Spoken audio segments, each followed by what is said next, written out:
Why don't you feel as drawn to people as you once did?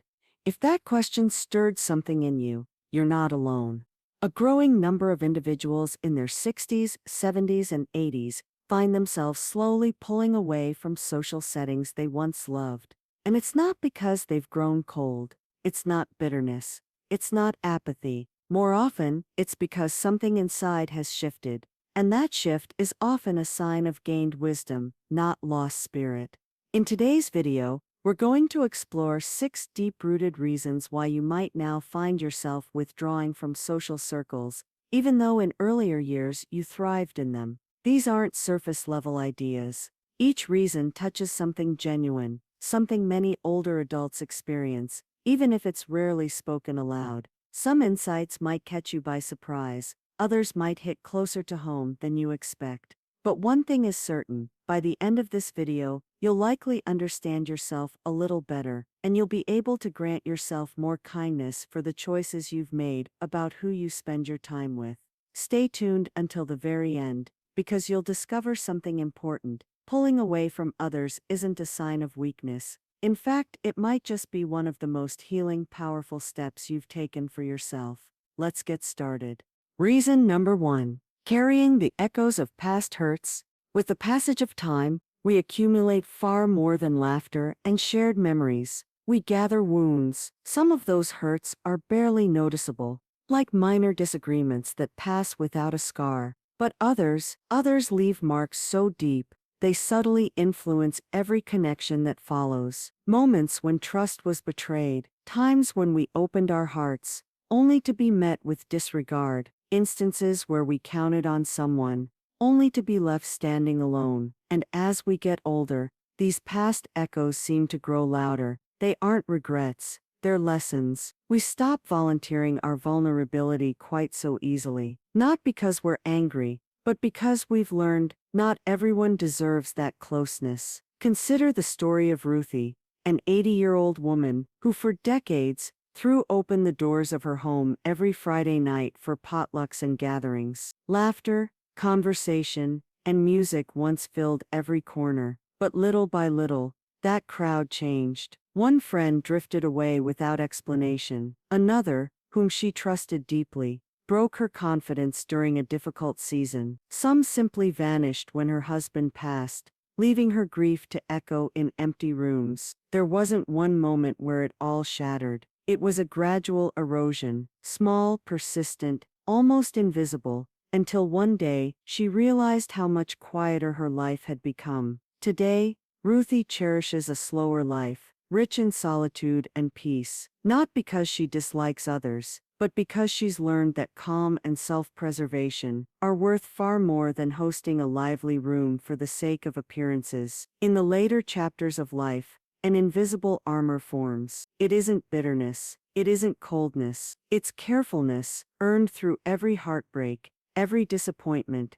every unseen goodbye. We've seen firsthand how people can change. We've learned how easily relationships can fracture, sometimes over things we couldn't predict or control. So we begin guarding our time, guarding our hearts, and guarding the spaces we allow others to enter, not from fear, but from wisdom. Many older adults spent decades being generous with their emotions, loving, giving, supporting, and often, without warning, they found themselves paying a steep emotional price for that generosity. That's why now, there's a quiet shift. You move slower, you observe more, you listen not just to what someone says, but to how you feel after they leave. Psychologists even have a name for this. It's called relational fatigue, when the process of keeping up relationships becomes more exhausting than uplifting. And you know what? There's no shame in that. It's not a sign of weakness, it's proof that you have lived deeply, richly, fully. You've witnessed the very best and very worst that people can offer. So when you now choose peace over forced conversation, space over obligation, solitude over crowds, it's not because you're resentful, it's because you've reached a level of discernment. You understand that your heart, your energy, and your time are precious commodities, and not everyone is entitled to them anymore. Reason number 2. The desire for silence over surface talk. In earlier seasons of life, it was easy to slip into conversations just for the sake of having them. A bit of gossip, small talk, retelling stories for the 100th time, it all seemed harmless, maybe even comforting. But with age comes a deeper awareness, a realization that time is too precious for words that don't nourish the soul. It's not that you dislike people, it's that you've discovered the rare comfort that stillness can bring, and once you taste it, the idea of trading it for hollow chatter feels unthinkable. Take George, a 76-year-old retired postal worker, known for his easy laugh and endless conversations with neighbors. He once thrived on endless coffee shop banter and weekend barbecues.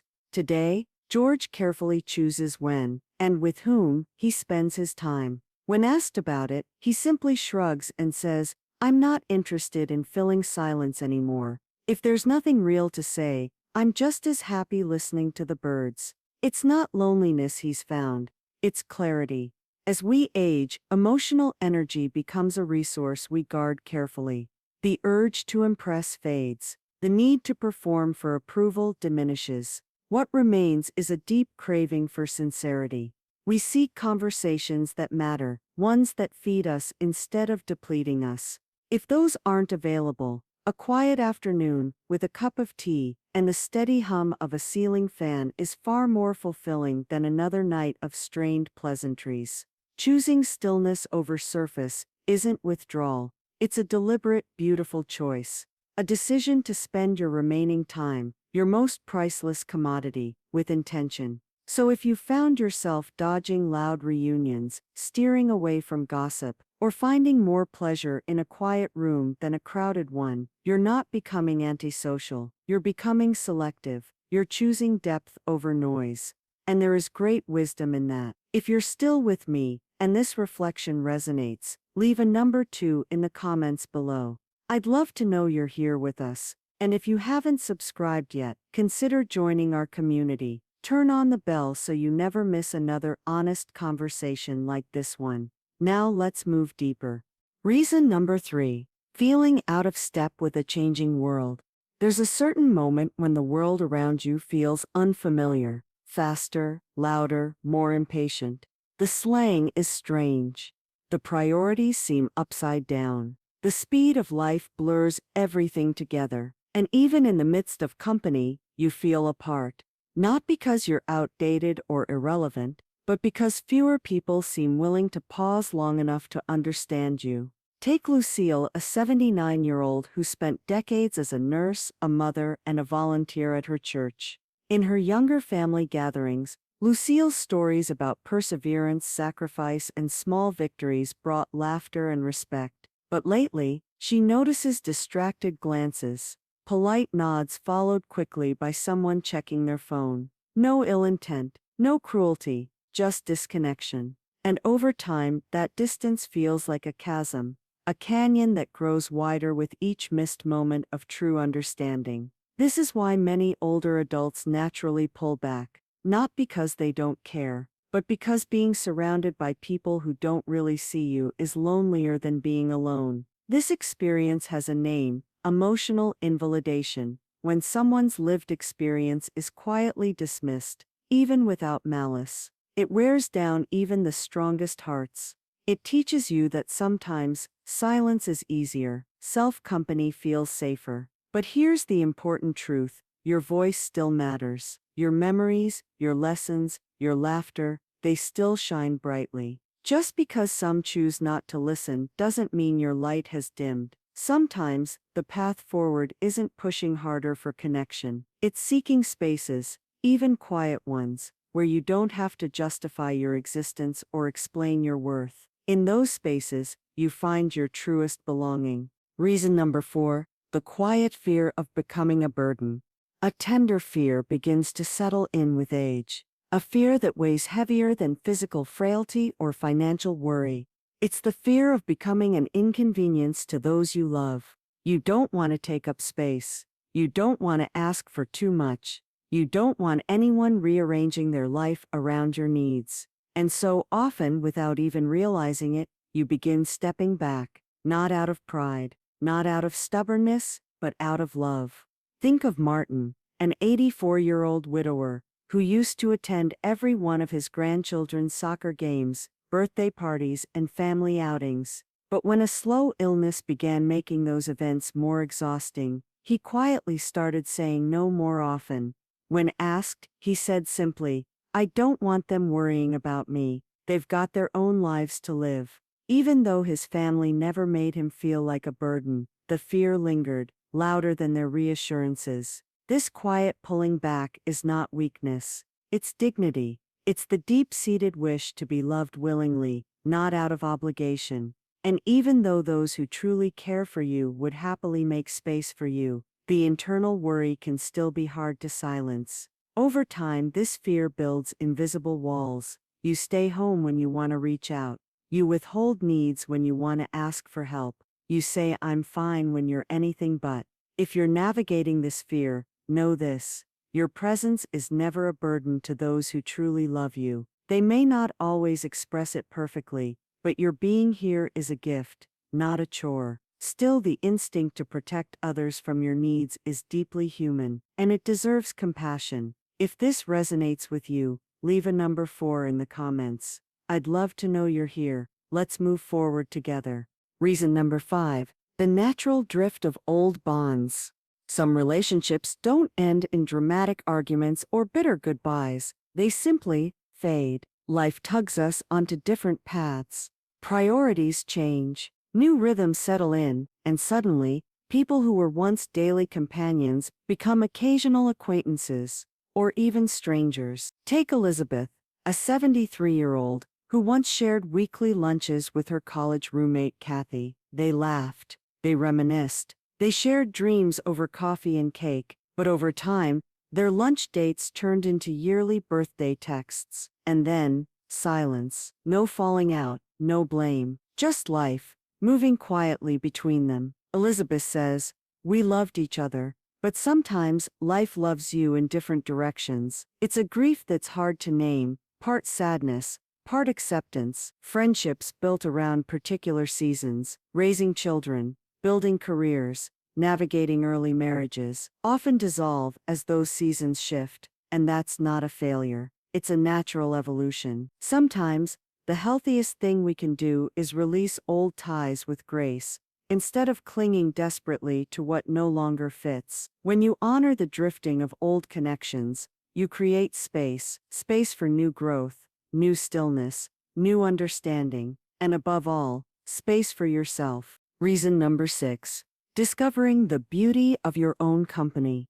At a certain point, the hunger for constant company fades, and in its place, a richer, quieter discovery. You are enough. You no longer need crowded rooms to feel seen. You no longer need endless conversations to feel heard. Instead, you find peace, sitting quietly with your own thoughts. You find contentment, walking slowly through a sunlit park, or sipping coffee by a window, while the world rushes past outside. Take Harold, an 82-year-old former accountant, once the life of every party. Harold now finds joy tending his tiny garden, watching tomatoes ripen in the sun. When asked if he misses the noise, he smiles and says, "I've got enough memories to last a lifetime. I'm right where I need to be." Choosing solitude isn't about giving up on the world, it's about coming home to yourself. It's understanding that you don't have to fill every silence. You don't have to chase validation, you just have to be. And for perhaps the first time in decades, you realize you are enough, exactly as you are. Which part of today's reflection felt closest to your story? Was it the soft ending of old friendships, the growing need for peace over conversation, or the realization that your own presence is enough? Whatever spoke to you, know this: you are not withdrawing, you are not giving up, you are evolving, you are protecting your peace, you are honoring your experiences, you are moving in tune with the rhythm life has given you, slower, deeper, wiser. And that is something to be celebrated, not questioned. Even in the quiet, you are seen. Even in solitude, you are known. Many others are walking this same road beside you. Even if their footsteps are silent, Thank you for spending this time with me today. If something touched your heart, please leave a comment, share your thoughts with us. Hearing your reflections brings connection and hope to everyone who reads them. If this video spoke to you, please like, subscribe, and share with someone who might also find comfort here. Your support keeps these honest conversations going. Until next time, may your days be full of meaning, peace, and the kind of strength that doesn't need to shout to be powerful.